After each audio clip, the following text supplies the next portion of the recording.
अस्सलाम वालेकुम and a very warm welcome. हमेशा की तरह मेरा आपका साथ 11 बजे तक। मैं हूं सिद्रा इकबाल, आप देख रहे हैं मेरा शो आज पाकिस्तान। आज आते आते एक बड़ी इंटरेस्टिंग थॉट आई और मैंने सोचा आपके साथ ज़रूर शेयर की जाए। किसी ने कहा कि आपके लिए अक्सर दूसरों के जो रवैये होते हैं, रिएक्शंस होते हैं, उससे हम अपनी काबिलियत को जज कर रहे होते हैं। किसी ने तारीफ़ की तो अपने आप को खूबसूरत समझते हैं, किसी ने अम्मी अब्बू ने अच्छा कहा तो अपने आप को समझदार समझते हैं, बॉस ने थम्स अप दिया तो हमें लगता है तभी हम बड़े वैल्यूबल हैं, अदरवाइज़ हम वैल्यूबल नहीं हैं। लेकिन कभी कभार आपको जब ये वैलिडेशन नहीं मिलती तो आप इस मुगालते में पड़ जाते हैं कि शायद मुझे और मेहनत करने की ज़रूरत है, मुझ में ही कोई कमी है, मुझे कुछ और करना चाहिए। And that is when we become dependent on other people's opinion. और ये कभी भी आपके हक में नहीं हो सकता, क्योंकि जिस तरह मौसम बदलते हैं उसी तरह लोगों का रवैया भी बदलता है। आज अगर उनके जहनों में सब कुछ अच्छा चल रहा है, everything is fine for them, तो वो इर्द गिर्द की चीज़ों को नोटिस कर रहे हैं आपकी तरह। लेकिन कभी आपने सोचा जब आपका भी मूड ख़राब होता है तो चाहे बाहर कितना ही अच्छा मौसम क्यों ना हो, कितनी अच्छाइयाँ दुनिया में क्यों ना हो रही हों, आपका किसी की तारीफ़ करने को दिल नहीं चाहता। तो ऐसी इनकंसिस्टेंट और अनरिलायबल तारीफ पे आप रिलाई क्यों करते हैं? आपको क्यों लगता है कि जब तक दूसरे आपकी तारीफ नहीं करेंगे, एक इज्तिमा नहीं होगा, एक नोटिफिकेशन जारी नहीं होगी, till then you are actually losing out? That's the big question you need to ask. और इसके लिए जो आज मैं बात बताना चाह रही थी, बड़ी ज़बरदस्त किसी ने एनालॉजी दी। इमेजिन कीजिए आप बहुत अच्छा खाना बनाती हैं और आपको पकवान बनाने का शौक भी है, आपके पकवान बहुत मशहूर भी हैं, लेकिन अगर आप ये पकवान बनाकर किसी ऐसे शख्स के पास लेके जाएं जो किसी बीमारी की वजह से या किसी और वजह की वजह से आपका खाना खाए ही ना, तो क्या आपको लगेगा कि आपके पकाने की सलाहियत में कोई कमी है? शायद आपको कटलरी ज़्यादा अच्छी रखनी चाहिए थी, शायद जिस डिश में आपने खाना सर्व किया था उसका बेहतर होना ज़रूरी था, या मे बी आपको ज़्यादा गोल रोटी बनानी चाहिए थी। सवाल ये है कि जब अगले बंदे ने आपको टेस्ट ही नहीं किया, वो अनअवेकन्ड है आपकी एबिलिटी के बारे में, तो वो किस तरह एक्नॉलेज कर सकता है आपकी सुपीरियर सलाहियत को? और यही चीज़ अप्लाई होती है हमारे हर पुरखुलूस जज्बे में। कभी कभार हम कहते हैं कि देखिए मैंने तो कितने प्यार से किसी के लिए एहतमाम किया था, मैं तो तारीफ़ में या किसी की परवाह करते हुए कोई सलाह दे रही थी और आगे से कोई रिस्पॉन्स नहीं मिला। अगले बंदे का रिस्पॉन्स उसकी जिम्मेदारी है, उसके दिल में और उसके ख्यालात में, उसकी दुनिया में हो सकता है बहुत कुछ चल रहा हो, लेकिन आपका रिएक्शन, आपका रवैया और आपका अखलाक, that is what you have in your control and that is all that we need to focus on। और इसी के लिए अल्लाह मियाँ हमें अच्छी अच्छी चीज़ें देते रहते हैं, नवाजते रहते हैं नेमतों से। जैसा कि आज कराची में सुबह ही सुबह बारिश हुई और इस हल्की फुहार के बाद मौसम और ज़्यादा खुशगवार हो गया है। जिस तरह हम हमेशा कहते हैं जी शुमाली इलाका जात की, कोयटा की हवाएं आ रही हैं, तो वह हवाएं कराची में पहुँच चुकी हैं। पूरे मुल्क में तो वैसे ही शदीद सर्दी है और इससे मेरे ख्याल में जो सबसे ज़्यादा हम इंजॉय कर रहे हैं वो आज के इस महीने की तकरीबात हैं। हमने पहले भी बात की थी, शादी सीजन ऑन है जी, और जाहिर सी बात है घर की अगर तकरीब हो तो आप पूरा दिन उसके लिए ख्वाब देखते रहते हैं कि आपने लगना कैसे, आप खाएंगे क्या, बड़ी एक्साइटमेंट होती है। आज हमने सोचा कि हमारे बिग डिस्कशन में हम बात करेंगे मेहमान नवाजी के बारे में, कि क्या जिन लोगों के घर में तकरीब होती है और ख़ास तौर पे जब 400-500 मेहमानों को आपने मदऊ किया हुआ है तो आपकी उस वक्त टेंशन क्या होती है? वैसे तो हमें बहुत सारी इस्लाहात मिलती हैं, तालीमात मिलती है कि आपके घर में जब मेहमान आते हैं आपने उनके साथ क्या रवैया रखना है। लेकिन जैसे ये सवाल किया जाता है मेहमान नवाजी का, तो आपके जहन में चंद लोग आते हैं, यानी आपने समझा कि कुछ 10-12 लोगों की दावत या कुछ रिश्तेदारों का घर पे आना। हम बात कर रहे हैं जब आपने सैकड़ों लोगों को अपने घर पे बुलाया हो कोई ख़ास तकरीब के लिए, उस वक्त मेहमान नवाजी के रवाबित क्या होने चाहिए? क्या आपको उस वक्त यही टेंशन रहनी चाहिए कि सारे लोग खुश हैं या नहीं, खाना पूरा पड़ गया है, टाइम पे सर्विस हो रही है या नहीं, या इसके अलावा भी हम अपने आप को काम डाउन करके अपने इवेंट को, अपनी तकरीब को एंजॉय भी कर सकते हैं?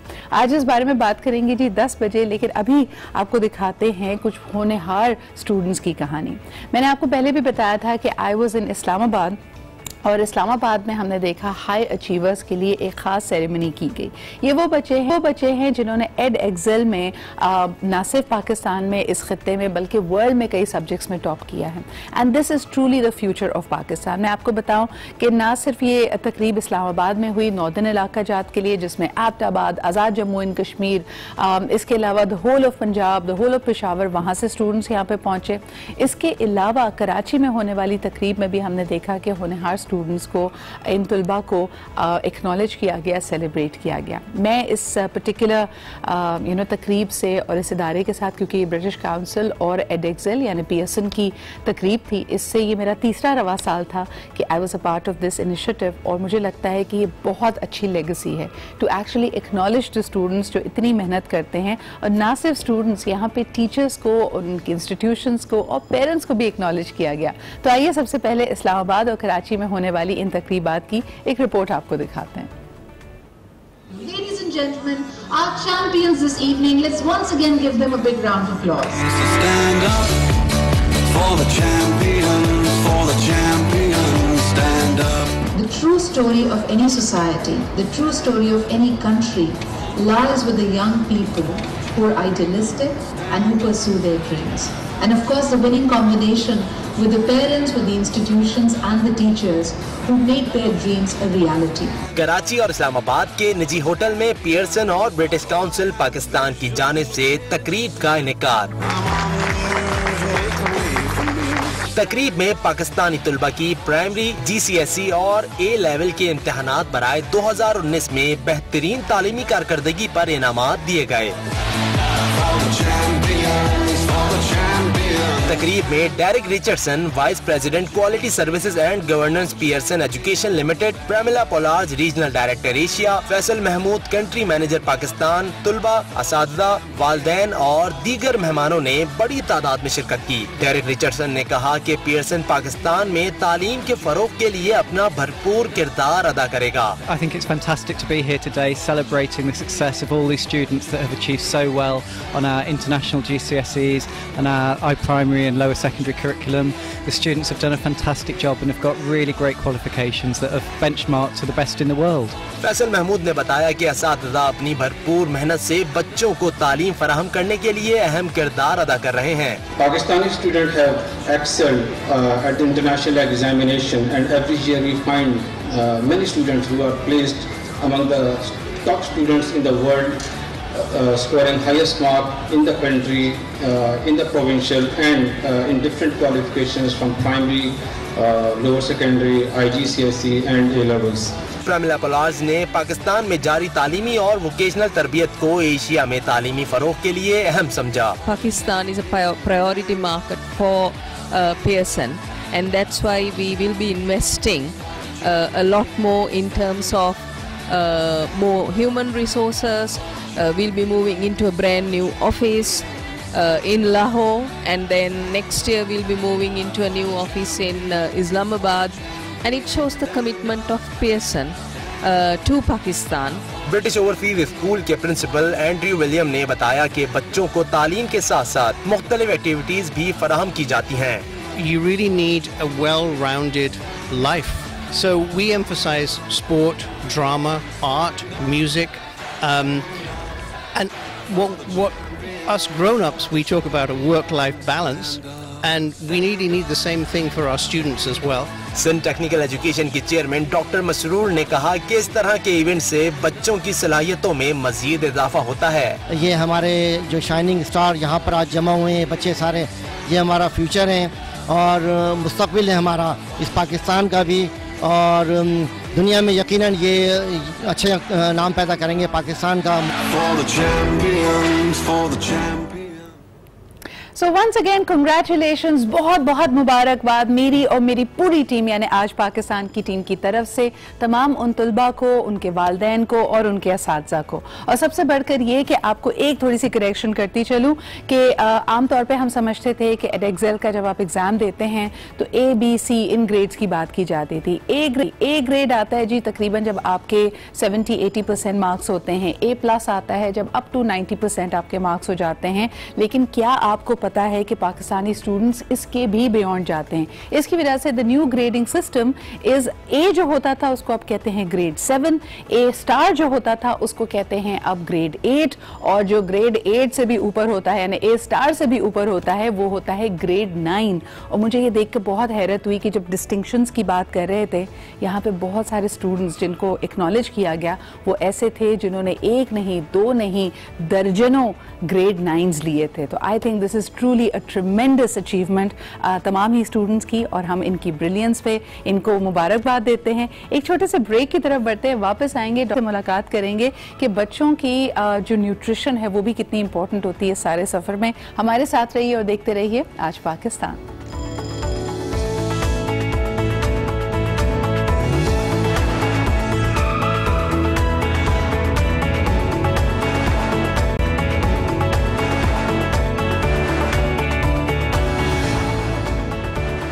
वेलकम बैक जी वंस अगेन। आज आखिरी दिन है, एक दफ़ा फिर मैं आपको बता दूं, आई एम वेरी एक्साइटेड क्योंकि कल दोपहर हम करने वाले हैं अपनी मास्टर क्लास कराची में। ये पब्लिक स्पीकिंग और कॉन्फिडेंस बिल्डिंग की मास्टर क्लास है।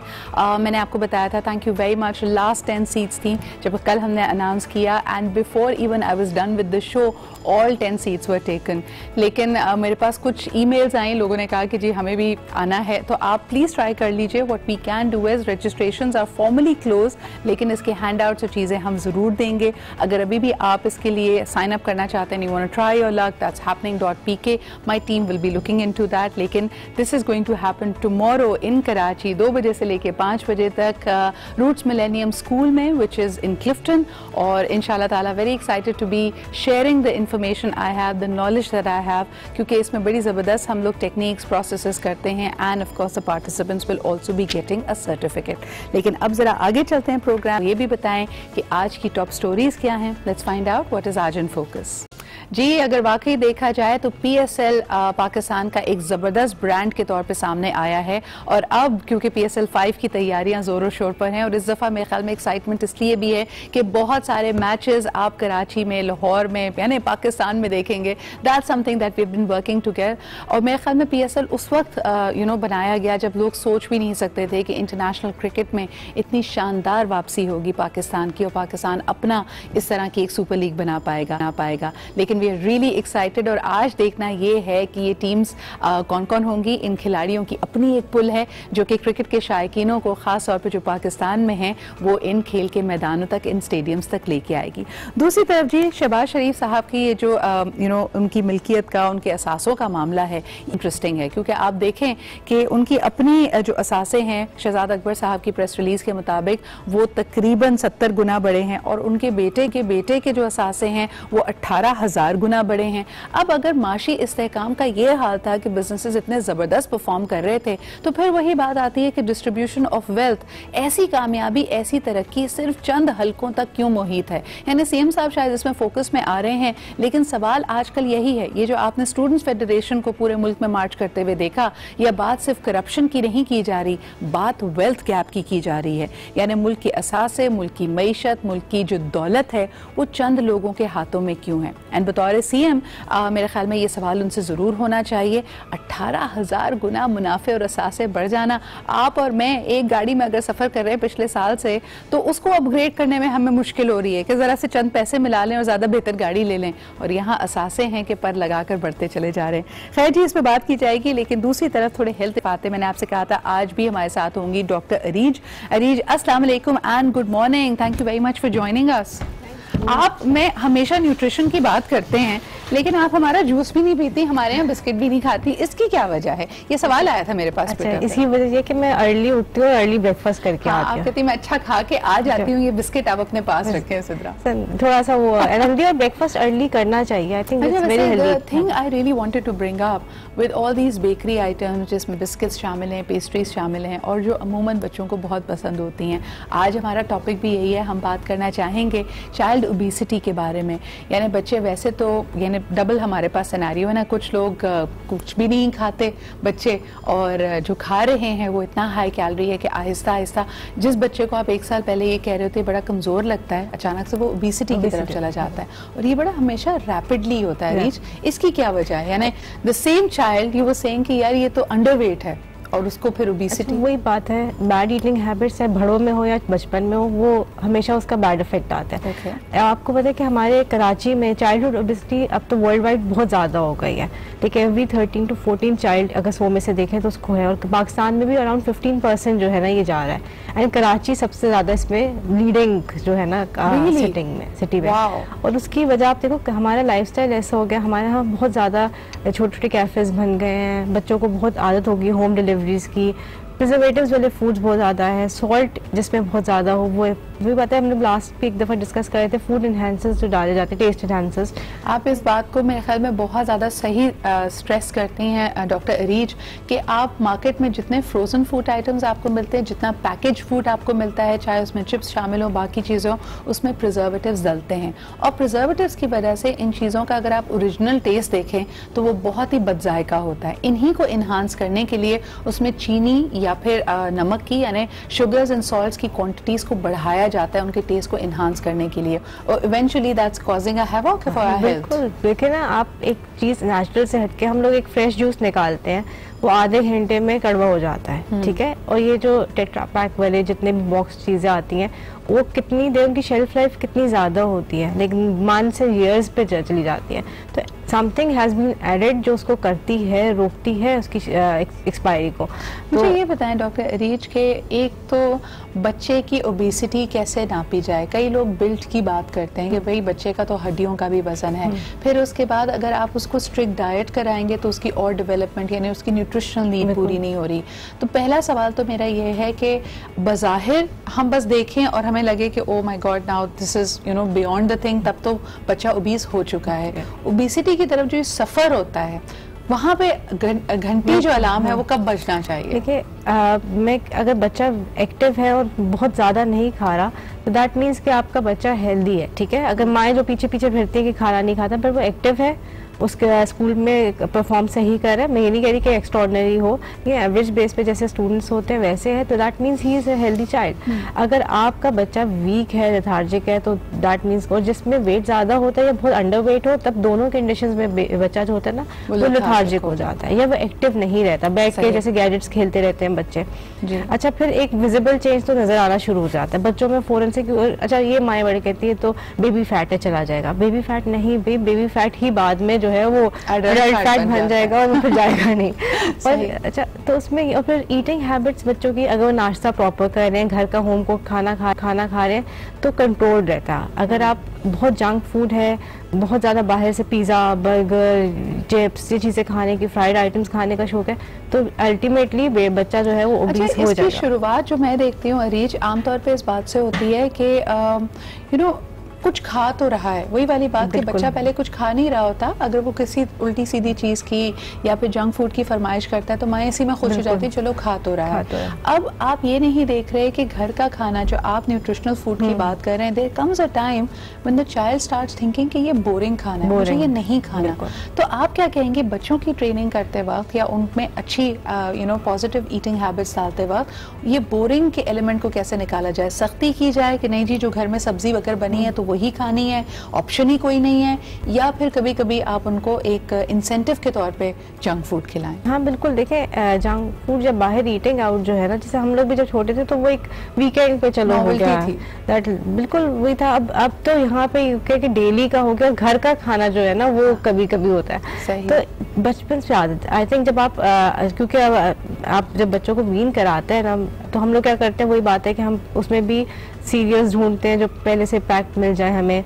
एफर्ट नहीं डालना चाह रहे होते कि घर में कोई प्यूरी बनाई, कोई हम लोगों ने, बच्चों को थोड़ा सा टाइम लगता है बच्चों को टेस्ट डेवलप करने में, हम लोग वो चीज़ नहीं करते। वी आर ऑलवेज इन अ हरी कि बच्चा बस जल्दी खाए, हम अपना दूसरा कोई काम कर लें, तो उसकी वजह से टेस्ट डेवलपमेंट नहीं होती उनकी। टेस्ट ना बन के आप सोचे ना, अगर आपको सॉल्ट आप डेली लेना शुरू कर दें, 1 से 2 पे आएंगे तो आपको आदत हो जाएगी 2। इस तरह बिल्कुल आप देखें चाय में जब लोग चीनी पीते हैं और फिर हेल्थ रीजंस की वजह से डॉक्टर कहते हैं कि अब आपने चीनी नहीं पीनी, शुरू में बड़ी बदजायका लगती है, but slowly and gradually you make peace with it. तो इसी तरह आपको बच्चों में भी पॉजिटिव ईटिंग हैबिट्स होनी चाहिए। अच्छा, लास्ट क्वेश्चन अरीज, जो बच्चे ओबीस हैं उनका वही मैंने कहा कि अब रोना धोना भी होगा, बाकी खाने, और बच्चे को जाहिर सी बात है आपने उसको खिलाना भी है, एक्सरसाइज साइड पे थोड़ा पुश करें, क्या उसको उसकी फिजिकल एक्टिविटी बढ़ाएं? Physical activity is very important, क्योंकि हम लोग जब बच्चे स्ट्रेच करते हैं, मसल डेवलपमेंट है, बोन ग्रोथ है, बहुत इंपॉर्टेंट है। हम लोगों के आजकल के बच्चे तो सिर्फ गैजेट्स पे, टैबलेट्स पे बैठ गए, कोई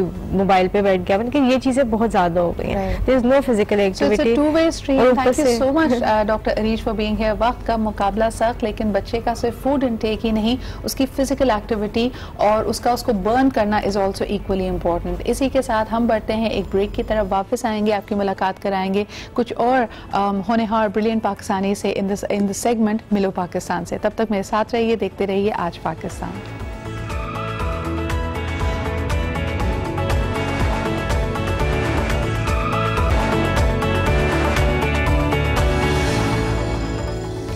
एंड वेलकम बैक। आप देख रहे हैं आज पाकिस्तान, हमारा सेगमेंट मिलो पाकिस्तान से, जिसमें हम आपकी मुलाकात करवाते हैं ज़बरदस्त ब्रिलियंट पाकिस्तानी से।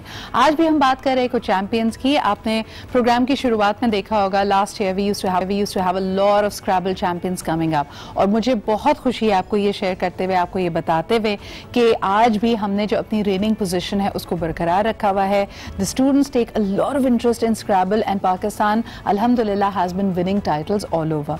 आज आपकी मुलाकात कराते हैं दो ऐसे ही चैंपियन से, and somebody who has been really contributing and making sure that Scrabble goes places, क्योंकि जब तक एक ऑर्गेनाइजेशनल सपोर्ट, इसके लिए डेडिकेटेड लोग नहीं होते, इस यंग टैलेंट को सामने लाना, उनको फैसिलिटेट करना बिल्कुल भी पॉसिबल नहीं है। सबसे पहले आपको मिलवाते हैं हमारे आज के चैंपियन से। हमारे साथ मौजूद होंगे मिर्जा सैयद इमाद अली और ऑफ कोर्स जिस तरह मैंने कहा the director of the youth program जनाब तारिक परवेज साहब। लेकिन इनसे मुलाकात और बातों से पहले आपको दिखाते हैं कि जो लेटेस्ट विन्स रही हैं वो क्या है। Let's see a report and a package about these.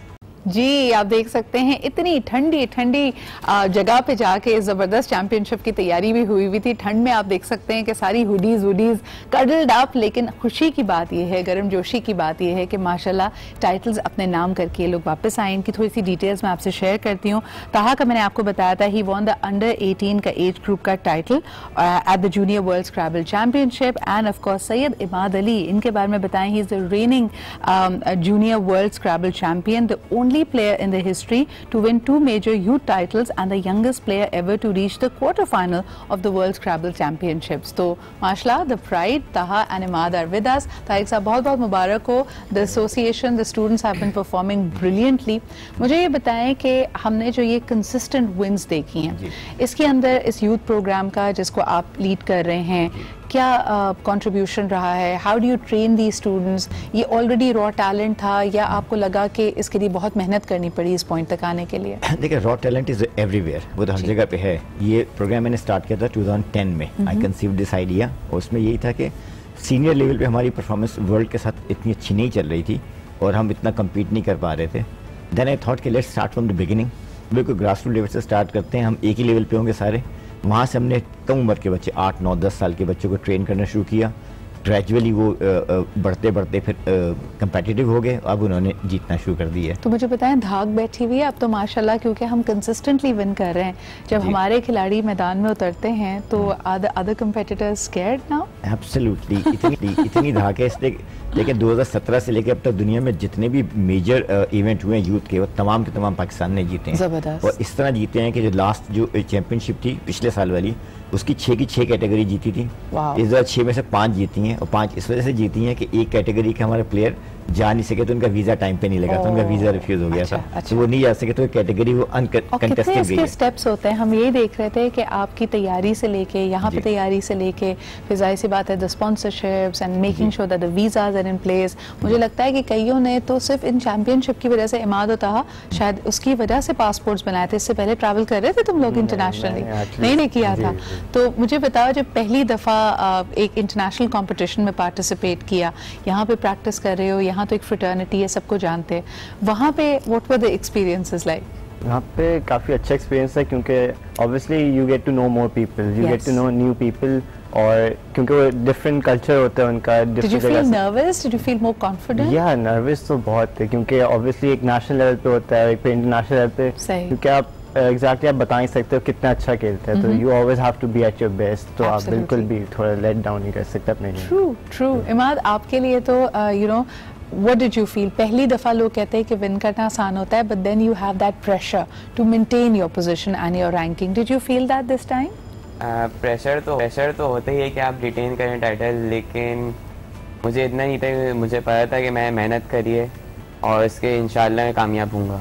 और अब आगे तुम लोगों ने क्या सोचा है? बिकॉज नाउ स्क्रैबल चैम्प से तुम लोग हो, बट पढ़ाई में what are the fields that you like? Professionally कुछ सोचा है, किस तरफ जाने का इरादा है? मैंने तो मतलब सोचा है कि मेडिसिन करना है बेसिकली, बट ऑब्वियसली कि अगर आगे माइंड चेंज हो सकता है, क्योंकि अभी कॉलेज में बेसिकली, तो यूनिवर्सिटी में जाते जाते माइंड चेंज बहुत ज़्यादा हो जाता है, तो कोई और फील्ड भी हो सकता है, उसको एक्सप्लोर कर रहे हो। तो मुझे बताओ कोई मेडिकल टर्म से रिलेटेड तो नहीं होती, ग्रेज एनाटॉमी वाली स्क्रैबल तो नहीं होती, क्योंकि वो वर्ड्स हमें नहीं पता होंगे। वो लंबे होते हैं क्योंकि मेडिसिन के, तो वो कुछ भी बना दो थोड़ा लंबा भी हो सकता है, एक आध मिसिंग भी हो, बोलो नहीं this is a new medicine. आप क्या कहते हैं माद, what do you want to get into? इरादा तो मेरा कॉमर्स की फील्ड में, प्रेफरेबली इकोनॉमिक्स बनूंगा, और अभी तो कुछ पता नहीं है लेकिन देखते हैं इंशाल्लाह। But this is brilliant, you know, अक्सर लोग हमारे यहाँ पेरेंट्स भी, तारिक साहब जो नज़र आता है कि कोई भी बच्चा कोई को करिकुलर एक्टिविटी करना चाहता है तो पता नहीं क्यों फ़ायदा नुकसान हम नापने लगते हैं, कहते हैं इसका फ़ायदा क्या होगा तुम्हें। आई थिंक स्क्रैबल को हमारे कल्चरली थोड़ी सी अफिनिटी ये भी हासिल है, लोगों को लगता है चलो पढ़ाकू काम है ना, he is learning something, at least his vocabulary is getting better. आपको लगता है ये? बिल्कुल ऐसे ही है, बल्कि स्क्रैबल के गेम में हमें एक बड़ी फॉर्चुनेट सिचुएशन ये है कि जितने कीन बच्चे हैं खेलने में, इतने कीन उनके पेरेंट्स भी हैं। और ये वो गेम है, शायद वाहिद गेम होगा जिसमें स्कूल के जो टीचर और प्रिंसिपल वगैरह होते हैं वो खुद इनकरेज करते हैं बच्चों से खेलने के लिए कि आप खेलें, वो उनको मना नहीं करते। लेकिन मैं बताऊं, my heart goes out to all the kids जो चेस खेलते हैं, जो लूडो चैंपियंस हैं। भाई आप किसी से कम नहीं है, बस जरा इनको एडवांटेज ये है कि ये वोकैबुलरी की बात हो रही है तो ज्यादा हम एक्सेप्ट कर लेते हैं आसानी से। उसकी एक्सेप्टेंस बहुत अच्छी है, इतनी अच्छी है कि जब भी हमारी टीम जीत के आई है तो उनके स्कूल की जो प्रिंसिपल है BVS पारसे की, वो एयरपोर्ट पे उनको खुद रिसीव करने के लिए आई थी। अब पता है ये छोटे छोटे gestures they go a long way. लेकिन मुझे ये बताएं कि अब जैसे स्पेलिंग बी कॉन्टेस्ट हो रहा है, do you see an overlap? जो बच्चे स्क्रैबल में अच्छे हैं, जाहिर सी बात है, they know the words, they know the spelling, do they prepare as well? के भी चैंपियंस हैं। जबरदस्त, you champion spelling bee as well? Regional champion और नेशनल में जा नहीं सका क्योंकि वो क्लैश कर रही थी। तो इमाद मुझे ये बताओ, तुम मैं तो आई एम वन ऑफ दोस्त जो नहीं वो दरशील वाला, द लेटर्स आर डांसिंग, तुम्हारे साथ कभी नहीं होता confusion with the spellings and stuff? Confusion तो होता है क्योंकि दो डिक्शनरीज होती हैं बेसिकली, तो होता है कि इसमें ए नहीं है, इसमें ई नहीं है, लेकिन कोशिश करके हो जाते हैं आज। अच्छा Imad, there is another you know important title जो तुम्हारे पास है, वो ये कि तुम्हारे जो मद्दे मुकाबिल कंपेटिटर्स होते हैं, they are usually much older to you, they have much more experience to you. क्या ये कभी इस तरह का जब कंपटीशन होता है, when somebody much more experienced is in front of you, ये इंटिमिडेटिंग लगता है तुम्हें? नहीं, वैसे तो मजा ही आता है उसमें, मजा आता है। और वो अगर उनको चित कर देते हो and you win against them, उनका क्या रिएक्शन होता है? उनको इतना बिलीव नहीं कर पाते, लेकिन उनको भी पता है कि पाकिस्तान वाले अच्छे तो खेलते हैं, उनकी रेपुटेशन है। चलो brilliant, thank you so much Imad, thank you. और ये दोनों चीज़ें बहुत अच्छी हुआ करती थी। अब अगर हम जाते हैं, हमसे मुरादी कि जो हमारा पूरा एक सेटअप लोगों का हो गया, ये सोच के जाते हैं कि उसके घर जाके हमें फ़ायदा क्या होगा, और फ़ायदा इन टर्म्स ऑफ के ताल्लुकात बढ़ेंगे कि नहीं। अच्छा, फिर वहाँ सेल्फी बनेगी तो सेल्फी कहाँ तक पहुँच जाएगी? तो अब वो देखें, जब मोहब्बतों से जाकर मिलते थे तो फीलिंग्स मोहब्बतों वाली थी, अब जब कमर्शियल तरीके से मिलते हैं तो फीलिंग्स कमर्शियल है, और कमर्शियल फीलिंग में कभी सेटिस्फेक्शन नहीं आती, पैसा आता है। बुरा बनाया जाता था पहले, आपकी दोस्ती और आपकी रिश्तेदारी में इतना खुलूस था कि अगर आपका कोई जानने वाला भी, बल्कि जानने वाले का जानने वाला भी अगर आपके शहर में या मोहल्ले में आए तो बड़ा मायूब समझा जाता था कि भाई घर होते हुए तुम होटल में क्यों रहोगे या गेस्ट हाउस में क्यों रहोगे। आज भी ये कल्चर शहरों में कम हो गया है। अगर आप सबात और इस तरफ चले जाएं तो वहाँ का ट्रेडिशन ये है कि पूरे इलाके को पता चल जाता है कि इनके घर मेहमान आए हैं, फिर जितने उनके आसपास के लोग होंगे खानदान वाले, वो डिशेस बना के बाकायदा भेजते हैं उनके मेहमान के साथ, और फिर वो जो मेन मेजबान होगा वो अपने मेहमान को सबसे मिलवाता है, इंट्रोड्यूस करवाता है, और उस पर कोई बोझ भी नहीं पड़ता। उसके मेहमान की मेजबानी उनका पूरा खानदान कर रहा होता है, और ये बहुत खूबसूरत कल्चर है। क्योंकि जब मैं सवात में और मैं बलूचिस्तान में और मुख्तलिफ जगहों पर जब मैं गई हूँ और वहां से वापस आई हूँ, तो ये अच्छी फीलिंग्स में इन पाकिस्तान के सारे इन इलाकों से मैं लेकर आई, और मैंने कई दफा ये कहा कि इतना खूबसूरत, इतना रिच कल्चर है पाकिस्तान का। ये कहना सही होगा ना आलिया भाभी कि शहर बेशक छोटा हो या आप इलाके को तस्वुर करते हैं कि शायद इतना ज़्यादा डेवलप्ड नहीं है, लेकिन वहाँ पे लोगों के दिल बहुत बड़े होते हैं, घर बहुत बड़ा होता है। क्या कहेंगे नूर भाई, अक्सर वैसे हमारी जो भी ख़वातीन या टूरिस्ट जाते हैं नॉर्दर्न एरियाज़ में या पाकिस्तान से बाहर से लोग आते हैं, खुलूस की तो अभी भी तारीफ़ करते हैं, ऐसा नहीं कि बिल्कुल ख़त्म हो गया है, लेकिन कहाँ और कब हमें मेहमान बोझ लगने लगा है? नहमदु व नसल्ली अला रसूलिहिल करीम अम्मा बाद फ़अऊज़ु बिल्लाहि मिनश शैतानिर रजीम बिस्मिल्लाहिर रहमानिर रहीम। तमाम तारीफ़ें अल्लाह सुब्हानहु व तआला के लिए और दुरूद व सलाम अल्लाह के रसूल हम सब के आका हम सब के मौला हुज़ूर मोहम्मद मुस्तफ़ा सल्लल्लाहु अलैहि वसल्लम। देखिए, एक मेहमान के बारे में नबी पाक सल्लल्लाहु अलैहि वसल्लम ने इरशाद क्या फरमाया। मेहमान की शान यानी कि मेज़बान को बताया गया कि मेहमान तुम्हारे घर में आता है तो क्या मामला होना चाहिए। उधर मेहमान को भी आदाब मेज़बानी सिखाएं। सही। अल्लाह के नबी ने फरमाया मन काना युमिनु बिल्लाहि, अगर तुम अल्लाह पर और आखिरत पर यकीन रखते हो, फल युकरिम दैफहु, तुम्हें चाहिए मेहमान का इकराम करो, मेहमान नवाजी करो। अगर कोई शख्स अल्लाह उसके रसूल सल्लल्लाहु अलैहि वसल्लम की मोहब्बत की खातिर मिलता है, उसमें कोई शोहरत की तलब ना हो, कोई मफाद का मामला ना हो, कोई ज़ाती लेन देन का मामला, सिर्फ रज़ा हो अल्लाह और उसके रसूल सल्लल्लाहु अलैहि वसल्लम। हदीस शरीफ में आता है जब कोई शख्स अल्लाह की रज़ा के लिए मिलते हैं, उनके जुदा होने से पहले अल्लाह दोनों की बख्शिश व मग़फ़िरत फरमा देते हैं। सुभान अल्लाह। और एक हदीस में ये भी आता है अल्लाह के नबी सल्लल्लाहु अलैहि वसल्लम तशरीफ़ फरमाए, सलमान फ़ारसी रज़ी अल्लाह तआला सामने तशरीफ़ लाए। जैसे ही अल्लाह के नबी के सामने तशरीफ़ लाए तो हुज़ूर टेक लगा के बैठे थे। आपने इस तरह का एक उठाया और कहा सलमान ये तुम ले लो। तो जब सलमान ने रख लिया, कुछ अरसे के बाद सैयदना उमर बिन खत्ताब रज़ी अल्लाह तआला के दौरे खिलाफत में जब सलमान फ़ारसी आते हैं तो कहते उमर भी खत्ताब उनको देते हैं ये तकिया पेश करने के। इस पर सलमान फ़ारसी फरमाते हैं वजबत, तुम पर वाजिब हो गई। तो उमर फरमाते हैं क्या वाजिब हो गई? फरमाया तुम पे जन्नत वाजिब हो गई, क्योंकि रसूलुल्लाह सल्लल्लाहु अलैहि वसल्लम ने शायद फरमाया था अगर तुम्हारा कोई मेहमान आए और तुम अल्लाह की रज़ा के लिए उसका इकराम करोगे तो अल्लाह तुम पे जन्नत को वाजिब कर देगा। सुभान अल्लाह। नबी अलैहिस्सलाम के इरशाद गिरामी है कि मेहमान एक रात और एक दिन के लिए, उसके बाद सदका है। और इधर मेहमान को भी समझाए कि तुम बोझ ना बनो, तुम अपने मेज़बान पर बोझ ना बनो कि तुम्हारी वजह से वो गुनाहगार हो जाए। साहबा ने कहा रसूलल्लाह वो गुनाहगार कैसे हो जाए? कहा इसलिए कि तुम उसके पास इतना ठहरो कि उसके पास खिलाने कुछ ना हो, वो गुनाहगार हो जाए। तो यहाँ नबी पाक सल्लल्लाहु अलैहि वसल्लम ने इरशाद फरमाया है कि मेहमान 3 दिन के लिए होने चाहिए। अब सहाबा के कुछ तरीके होते थे, औलिया कामनीन के तरीके थे कि जहाँ कहीं जाएँ तो मेज़बान पर बोझ ना बने। और फिर कुरान ने हमें बताया कि जब तुम खाना खा लो फंतशिरू, खाना खाने के बाद जब तुम्हारे मामलात हो जाएं, बैठ के बात हो जाए, अब चले जाओ। ये ना कि बैठे रहें कि चाय का इंतज़ार हो रहा है, चाय के बाद जो आइसक्रीम का इंतज़ार हो रहा है, फिर गीबत इंटरनेशनल कॉन्फ्रेंस शुरू हो जाती है और जहाँ अल्लाह की रहमतों का मामला था वहाँ गीबत हो जाती है, वो ऐसा है, वो ऐसा, वो वैसा।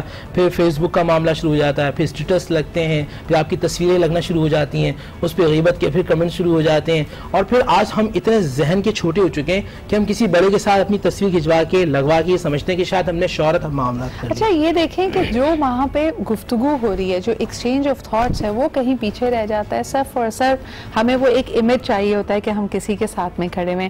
लेकिन नूर भाई अभी एक ब्रेक की तरफ बढ़ना पड़ रहा है, उसके बाद हम कॉल्स भी लेंगे। जरा आप लोग भी अपने एक्सपीरियंसेस बताइए। कुछ लोगों का मानना ये है कि जी महंगाई का दौर बहुत है, पहले अपने घर में तो रूखी सूखी दाल रोटी बंदा खा रहा है, सफ़ेद पोशी का भरम है, लेकिन मेहमान आ जाते हैं तो फिर मायूब लगता है या हमें शर्मिंदगी होती है उनके सामने रूखी सूखी दाल या सब्जी रखते हुए।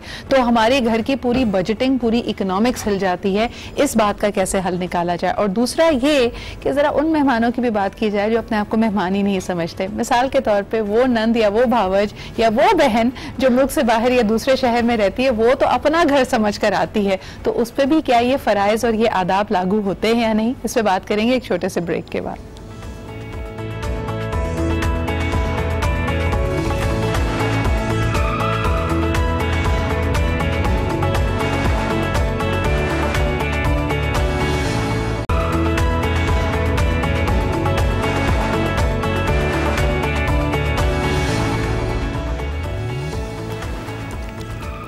Welcome back. और बात हम कर रहे थे मेहमानों की। तो कई मेहमान ऐसे होते हैं जो अपने आप को मेहमान ही नहीं समझते, उनके बारे में आप क्या कहेंगे? ख़ास तौर पर रिश्तेदार। यानी आप यही देखिए कि आजकल यानी अगर कोई शहर से बाहर है और आपके शहर को विज़िट कर रहा है, या बाकायदा वेकेशंस हुई हैं, जो नंद या भावज बाहर रहती है या जो बहन मैके उसका घर यानी उसी शहर में नहीं है, ज़रूर विज़िट करे और 100 बिस्मिल्लाह विज़िट करे, लेकिन उस घर का जो माहौल फिर ख़राब होता है, ज़रा उस बारे में भी बात कर लेते हैं। और ख़ास तौर पर नंद और भाभी की जो आपस में टकराव होता है। आलिया भाभी, वो जो 1 महीना है, चले वो मेहमान तो अपनी मेहमान नवाजी करवा लेगा, मेज़बान बेचारा समझता है मैं कैदे बामुशक्कत में हूँ 2 महीने। और सबसे तकलीफ बात ये होती है कि अगर खिदमत भाभी कर रही है और तुर्रा ये हो कि हम तो बाप के घर आए, हाँ, और भाभी को अप्रिसिएशन ना मिले। जिंदगी में अगर हम अच्छे अल्फाज शामिल कर लेना, अप्रिसिएशन देना शुरू कर दें और हक जताने से ज्यादा हम चीजों को, मोहब्बतों को बांटना शुरू कर दें, तो चीजें बहुत आसान हो जाएंगी। अरे भाभी, अभी जैसे नूर भाई कहते हैं गीबत कॉन्फ्रेंस, अब अम्मी और बेटी ने तो मिलकर गीबत करनी है, भाभी को लगा दिया किचन में, ये भी तो मसाइल हमारे यहाँ चलते हैं। छोटे बच्चे घूम रहे होते हैं ना, वो वहाँ की सारी खबरें इधर से उधर वो भी पहुंचा रहे होते हैं, एक अदद उधम होते हैं। और माएँ रोकती भी नहीं है कि भाई मुझे नहीं बताओ वहाँ क्या बात हो रही थी, वहाँ की बात वहीं छोड़कर आ जाओ।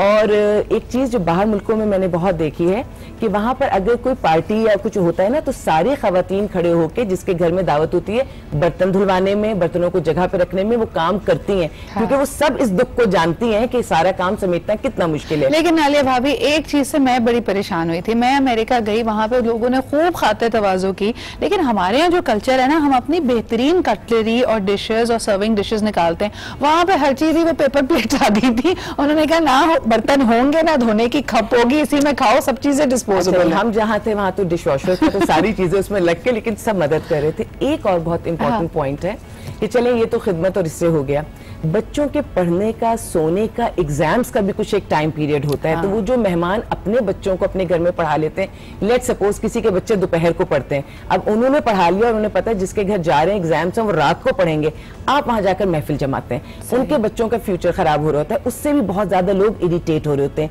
मिलना मिलाना अपनी जगह, लेकिन अगर आपके जाने से कोई अजियत में आ गया है तो मैं समझती हूँ कि उससे आप उसको बचाइए, जैसे भी नूर भाई भी कह रहे थे कि उसको उस गुनाह से भी आप बचाइए। ये बड़ा अहम पॉइंट है नूर भाई। अक्सर घरों में अब मेहमान नवाजी तो जाहिर सी बात है, आप जनरेशंस आपने जो करेंगे वही आप अपने बच्चों को सिखा रहे हैं। बच्चे अपने पेरेंट्स से खाइफ हो जाते हैं कि अम्मी आपकी हॉस्पिटैलिटी की वजह से, जैसे आलिया भाभी ने कहा मेरा तो कल एग्जाम है, मैं मेहमानों के साथ बैठूं या अपनी पढ़ाई की तैयारी करूं।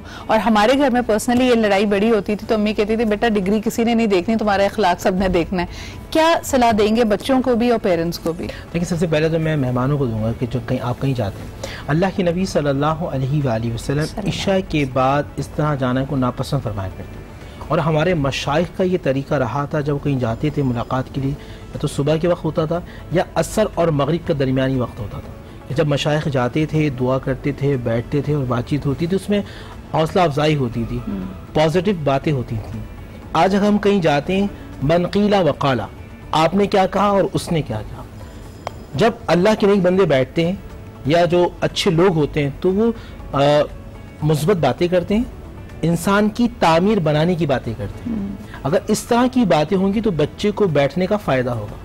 भाई एक और बात इसी को ज़रा सा सेगवे लेती हूँ, मुझे ये बताइए कि अक्सर प्रोफेशंस में, ख़ास तौर पे अगर आप बात करते हैं किसी भी इंडस्ट्री में आगे बढ़ने की, लोग कहते हैं कि जी क्लैंस बने हुए हैं, लोगों का एक ग्रुप बना हुआ है, वो ग्रो आगे नहीं बढ़ना पड़ता, और अक्सर यंगस्टर्स की ख्वाहिश होती है उस ग्रो में शामिल हो जाए, उनके साथ उठना बैठना शुरू कर दें तो नेटवर्किंग बड़ी अच्छी होगी। तो उसमें तो ऐसी लेट नाइट सिटिंग्स होती हैं, उसमें से कोई खैर की चीज़ निकल सकती है कभी? ये बात आपने बड़ी अच्छी की। देखिए, इज्जत का मामला, हम पता क्या करते हैं आज में ये है कि जी मैं फलां के घर नहीं जाऊंगा, मैं सालिम भाई से हाथ नहीं मिलाऊंगा। भाई क्यों नहीं? कि फलां के इंतकाल में वो मिले, उन्होंने मुझसे गले नहीं मिले। इंतकाल में सोच देखें हमारी, मैं जी फलां से नहीं मिलूंगा। जी क्यों? अरे भाई उसकी बेटे की शादी थी, उसने मेरा इस्तकबाल नहीं किया, बेटे की शादी थी। अब अंदाजा करें, सोच, वो इज्जत ही नहीं देता। वो भाई कुरान कह रहा है, तो इज्जु मन तशा व तुज़िल्लु मन तशा, इज्जत देने वाला अल्लाह है और जिल्लत देने वाला अल्लाह है। तुम लोगों से इज्जत चाहते हो, अगर आपके जरिए जहन में ये बात होगी कि इज्जत देने वाली जात अल्लाह की है, तो ये छोटी छोटी नेगेटिविटी जो वो आहिस्ता आहिस्ता खत्म हो जाएगी और आप उस मंजिल मकसूद पे आ जाएंगे जहां आपको अल्लाह पहुंचाना चाहता है। अल्लाह ने मंजिल दे दी, बंदा नहीं चलना चाहता। मसला ये, बंदा बंदों का सहारा लेता है। जब बंदा बंदों को सहारा लेता है तो वहाँ नेगेटिविटी के मामला सारे होते हैं। ये बड़ा अहम पहलू है, इस पर हम बात करते हैं। कॉलर भी है हमारे साथ। हेलो, अस्सलाम वालेकुम। वालेकुम सलाम। सिद्रा कैसी हैं? याहिया बात कर रहा हूँ। मैं बिल्कुल ठीक ठाक। याहिया, आप कैसे हैं? अल्लाह का शुक्र है। आपके सब मेहमानों को सलाम हो और माशाल्लाह आप तो मेहमानों की बहुत इज्जत करती हैं। बहुत शुक्रिया जी। तो जुम्मा मुबारक। आज के टॉपिक के बारे में क्या कहेंगे? आज के टॉपिक के बारे में कहूँगा, देखिए यकीनन मेहमान एक रहमत होती है अल्लाह की, लेकिन तो हमें, मेरे फादर एक बात कहते थे कि आप जब किसी के घर जाएं तो आप लोगों के लिए खुशी का बाइस बने, ऐसा ना हो जहमत का बाइस बने। एक्चुअली मैं जब मैंने पहले भी एक बात की थी कि मैं जब किसी के जाता हूँ, किसी भी घर के घर जाता हूँ, तो मैं रियलाइज करता हूँ किस पोजीशन में, अगर वो अनकंफर्टेबल हो रहा है, उसको कहीं जाना है, तो मैं फौरन वास्ते रुखसत हो जाता हूँ। ये वो तरीका होता है सेंसिबिलिटी का कि आप किसी को जहमत ना दें। और दूसरी बात है कि जब मेहमान, हमें अपने बच्चों को भी मेहमानों की रिस्पेक्ट करना, आजकल के दौर में ये भी मुफ्ती साहब से मेरे दरखास्त है और बहन से भी हमारी, कि क्योंकि हम बच्चे जब आते हैं तो बच्चे मेहमानों को इतनी सलाम तो नहीं करते, वो अपने गैजेट्स में लगे रहते हैं, उनको पता नहीं चलता कि घर में कौन आया हुआ। आर्ट ऑफ कॉन्वर्सेशन है, गुफ्तगू करने का अंदाज और जो सलीका था वही भूलते चले जा रहे हैं। थैंक यू सो मच याया for bringing that up. Ali भाभी, एक बड़ा अहम पहलू मेहमान नवाजी, जो उन्होंने अभी नूर भाई ने भी कहा कि गर्ज के तहत जब की जाती है, यानी हमने फलानी पार्टी में जाना है क्योंकि हमने वहां पर नजर आना है, इसमें हम देखते हैं कि कपल्स के बीच में लड़ाई हो जाती है। यानी हस्बैंड एक्सपेक्ट करता है कि मैं उठ बैठ रहा हूं जिस गैदरिंग में, वहां मेरी वाइफ साथ जाए। अगर ऐसी कोई गैदरिंग वाइफ को अनकंफर्टेबल बनाती है तो उसको क्या करना चाहिए? देखिए, कमर्शियल एक्टिविटीज जब आएंगी तो उसमें ये चीज होगी। ये वो पार्टीज नहीं होती जहां मोहब्बतें होती हैं। मैंने बिल्कुल इनिशियली यही बात की थी, जहां मोहब्बत होती है वहां ना मियाँ अनकंफर्टेबल होता है ना बीवी अनकंफर्टेबल होती है। और इन जगहों से वो एक्टिविटीज अगर जनरेट हो रही होती हैं जिससे आपके फासले बढ़ रहे होते हैं, या वहां पर इस नीयत से हम आ रहे होते हैं कि सेंटर ऑफ अट्रैक्शन हम ही बन जाएं, तो इन चीजों में ये सारी प्रॉब्लम्स होंगी। इससे कहीं बेहतर वो छोटा छोटा मिलना मिलाना था जिसमें खर्चा भी इतना नहीं होता था, जो आपके घर में पकता था। बल्कि अल्लाह ताला मेरे ससुर को गरीक रहमत करे, वो जब कहीं जाया करते थे तो सबसे पहले उस घर के किचन में जाते थे। देखो, हर इंसान को पता होता है मेरे मोहल्ले में कौन अमीर है, कौन गरीब है, किसकी इस्तात कितनी है, प्लस ये भी जानता है कि रिश्तेदारों में कौन कैसा है। तो ऐसी बहाने से अच्छा भाई आज क्या पका है, किचन में जाकर देख लिया कि क्या खाना पका भी है कि नहीं, उसके बाद जो है वो खाया, और क्या किया, पूरा राशन डलवा दिया इस बहाने से कि चलो भाई सब मिलकर बैठकर खाते हैं। उसकी इज्जत भी रह गई, आपकी मेहमानदारी भी हो गई और आपकी एक नेकी भी होगी। अच्छा, इसमें एक बड़ा सवाल ये भी आता है, एटिकेट्स क्या कहती हैं? और इसमें जरा फर्क देखिएगा। वेस्ट में अगर आप किसी के घर मेहमान बनकर जाते हैं और आप उनके लिए कोई सामान चीज लेके जाते हैं तो वो फौरी तौर पे अपने ही खाने में उसको शामिल करके सामने रख देते हैं। मिसाल के तौर पे आप केक लेके गए, फ्रूट्स लेके गए, हमारे यहाँ मायूब समझा जाता है। हमारे यहाँ अगर मेहमान केक लेके आया है तो हम कहते हैं अच्छा अब इसको यही खिला दें जो ये लेके आया, ये तो बड़ी गलत बात हो गई। हमें खुद कुछ अपनी चीज सामने रखनी चाहिए। ऐसी छोटी छोटी चीजें भी होती है। जी, एक कॉलर हमारे साथ है, उनसे बात करते हैं। हेलो, अस्सलाम वालेकुम। वालेकुम सलाम। हेलो जी, वालेकुम अस्सलाम। कौन सा आप बात कर रही हैं? मैं कराची से बात कर रही हूँ, आयशा जी। क्या कहेंगी? जी फरमाइए। मुझे टॉपिक के बारे में बात करनी है। टॉपिक बहुत अच्छा है आपका। अक्सर लोग ऐसे कहते हैं मेहमान आए थे तो परेशान हो जाते हैं, ये वो। क्यों परेशान हो जाते हैं? आपको मैं बताऊं। अच्छा, परेशानी की एक वजह ये भी होती है खवातीन की, उनको लगता है कि जो बिन बताए मेहमान आए हैं, हमारा तो घर ही साफ नहीं था, हमने तो पता ही नहीं था मेहमानों ने आना है, उल्टा सीधा घर पड़ा हुआ था तो सामने लोग आ गए, अब शर्मिंदगी हो रही है। ये वजह होती है। और फिर फौरन किचन में भी जाना होता है ना, उनके मेहमान नवाजी का। अरे जी, बहुत बहुत शुक्रिया कॉल करने का आयशा जी। घर हमेशा साफ रहना चाहिए क्योंकि जो ससुराल वाले रिश्तेदार होते हैं ना, वो बगैर बताए ही आते हैं। जो फोन का कल्चर है कि एक बाहर तो खैर होता है, यहाँ पे भी बहुत हो गया कि फोन कर आइएगा। ये हमारा कल्चर नहीं है, ये हमारा कल्चर नहीं है। हमें खुद एहतियात करनी चाहिए कि हम इस तरह उसके घर जाएं कि उसको अजियत नहीं हो। लेकिन और सलीके शादी की भी एक जमाने में नूर भाई यही मिसाल होती थी कि आपके फ्रीजर में कुछ ऐसे quick to do pre cook चीजें पड़ी हुई हैं, शामी कबाब बने हुए हैं कि जी मेहमान आए तो चाय के साथ आपने कर दिए, चिप्स हैं, बिस्किट्स हैं, और ये आपके घरेलू रख रखाव को एक तरह से ये रिप्रेजेंट करता था। एक छोटा सा ब्रेक लेते जी, इसके बाद जरा बड़ी तकरीबात की भी बात करेंगे। जब एक नहीं दो नहीं सारे VIP मेहमान एक साथ आ जाएं तो फिर ससुराल वालों को ज्यादा अहमियत देनी चाहिए, मैके वालों को देनी चाहिए, किस तरह बैलेंस को बना के रखें। एक छोटा सा break, will be right back.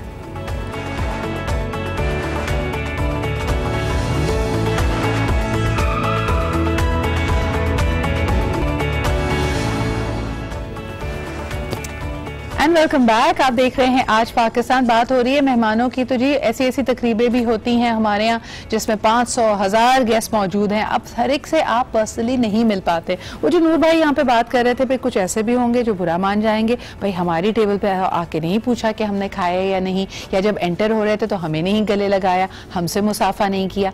इतने सारे मेहमानों को एक साथ खुश रखने के लिए क्या किया जाए? नूर भाई आपसे शुरुआत करते हैं, क्या करें उस वक्त?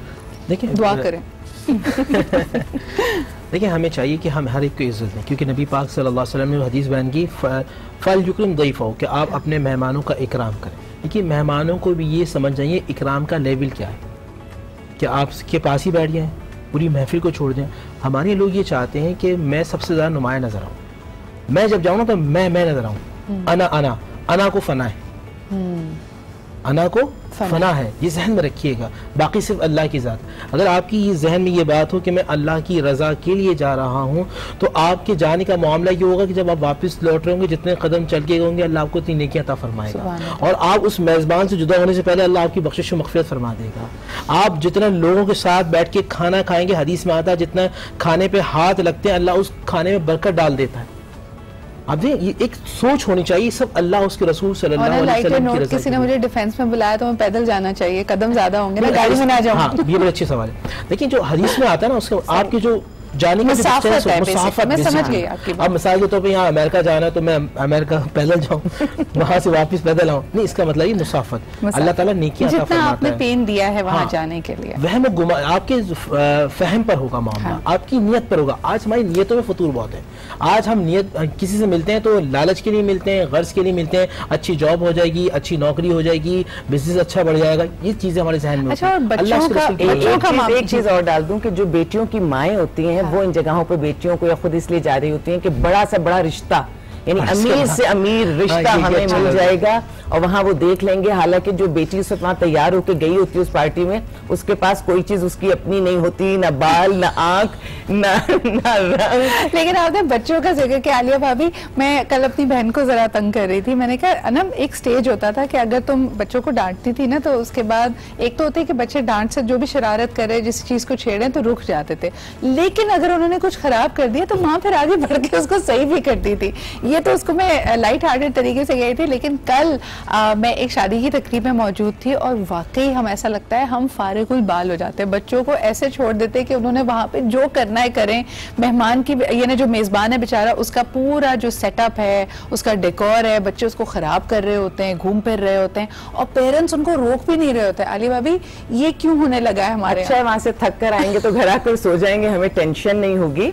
लेकिन जो मैं एक रिश्ते की बात करना चाह रही थी, उसमें ये है कि पहले जब घरों में आते थे ना, तो बच्चियां सादा जैसे घर की हुलिया में होती थी, वो आ रही हैं जा रही हैं, बच्चियों के रिश्ते भी हो जाते थे, और वो रिश्ते अच्छी तरह चल भी जाते थे, क्योंकि हर चीज बिल्कुल फेयर एंड क्लियर नजर आ रही होती थी, उसका सलीका भी, उसकी बातचीत भी, और कोई चीज फेक नहीं है। लेकिन अब जब हमने हर चीज में बनावट डाल दी है ना, तो वो वाली मेहमान नवाजी या मेजबानी वो उस तरह काम नहीं आ रही है। बेगर्ज होकर मिलिए, बगैर किसी मकसद से मिलिए, और अपने बच्चों को वहां जाके कंट्रोल में रखिए, क्योंकि एक दफा ही नहीं किसी के घर जाना होता। जिनके बच्चे ऐसे होते हैं, फिर मेजबान उन्हें यही कहते हैं कि अगली बार फोन कर ही आइएगा, और फोन पे यही होता है कि हम घर पर नहीं है। लेकिन क्या उस वक्त क्या ना, बच्चा तो फिर बच्चा है। नूर भाई क्या कहना चाहेगा? बच्चे ने कोई चीज तोड़ दी, किसी चीज को खराब कर दिया, तो मेजबान को और मेहमान को क्या करना चाहिए? मेजबान को भी उस वक्त बड़ा गुस्सा चढ़ रहा होता है, वो रिएक्ट भी नहीं कर पा रहा होता बेचारा। देखिए, बात ये सही कहा ना, ये माओ की इस ज़माने में सोच है कि बच्चों को आप खुला छोड़ दें, जितना खेलेंगे वो थकेंगे, रात में हमें वो जगाएंगे नहीं। अब मैं आपको मिसाल दूँ, मैंने अभी नया क्लिनिक बनाया, तो अभी वहाँ जब नया कुछ चीज़ें हमने रखी, बच्चे आ रहे हैं उसको तोड़ रहे हैं, हिला रहे हैं, और पूरी बच्चों की टीम जमा हो जाती थी क्लिनिक के अंदर, सब बच्चे लगे हुए। एक दिन मैं खवातीन उसमें आया, मैंने कहा भाई आप इसको रोकें, क्या देखें बच्चों की एक्टिविटीज़ बढ़ रही हैं, यहाँ के जो बच्चे अपनी पावर दिखा रहे हैं, तो मेरे घर में क्यों नहीं दिखा रहे? घर में क्यों नहीं? वजह ये कि घर में आपका अपना सामान है, सही, वो टूट जाएगा तो आपका नुकसान होगा। हाँ। और जहाँ कहीं आप जाते हैं, आप समझते हैं कि सब चीजें जो है वो अल्लाह की नेमत है, हाँ। नेमत का एतराफ करना चाहिए, और बच्चों को चाहिए वो हाथ लगा के देखे, गिलास को तोड़ कर देखे कि कांच का ये टूटता भी है और ये पानी है, ये बहता भी है। ये एक साइंसी तजुर्बा है बेसिकली उनके लिए। लेकिन बहुत सारे लोग ना अपने फॉर्मल ड्राइंग रूम्स को अलग रखते हैं, वो उन मेहमानों के लिए खुलता ही नहीं है जिनके साथ बच्चे आते हैं। बिल्कुल सही कह रहे हैं। अच्छा, एक और चीज भी है, मेहमान के बच्चे के साथ आपका बच्चा भी क्यों पागल हो जाता है उस वक्त? यानी जो पूरा साल कंट्रोल में रहता है, वो बच्चों के साथ मिलकर उसने भी वही सारी शरारतें बताऊं। देखिए बहन, मसला ये है कि तरबियत का मामला है। हमारी वालदा से हमें इस तरह देखती थी ना, हम ही रुक जाते थे। अच्छा, आज के बच्चे इस तरह, आप बच्चों को देखें, बच्चों को के आपको देखेगा। अच्छा जी, ऑन दैट नोट एक और कॉलर से बात कर लेते हैं। हेलो जी, अस्सलाम वालेकुम। वालेकुम सलाम जी, मैं जी सलमान बोल रहा हूँ लाहौर से। जी सलमान, सॉरी हमें सबको लाफिंग फिट जी सलमान जी, मैं आपका टॉपिक सुन रहा था और बड़ा इंटरेस्टिंग लग रहा था, खास तौर पे जितने कैंडिडेट तरीके से आप लोग बात कर रहे हैं। हाँ जी। तो हम अपनी फैमिली के साथ देख रहे थे और सारी माशाल्लाह इसको बड़ा एंजॉय कर रहे थे आपके टॉपिक को। तो सलमान, आपके साथ कभी हुआ, हम यहाँ पे बच्चों का जिक्र कर रहे थे कि मेहमान तो बड़े अच्छे हैं लेकिन उनके बच्चों से आप चाहते हैं कि वो जरा तमीज के दायरे में आ जाएं?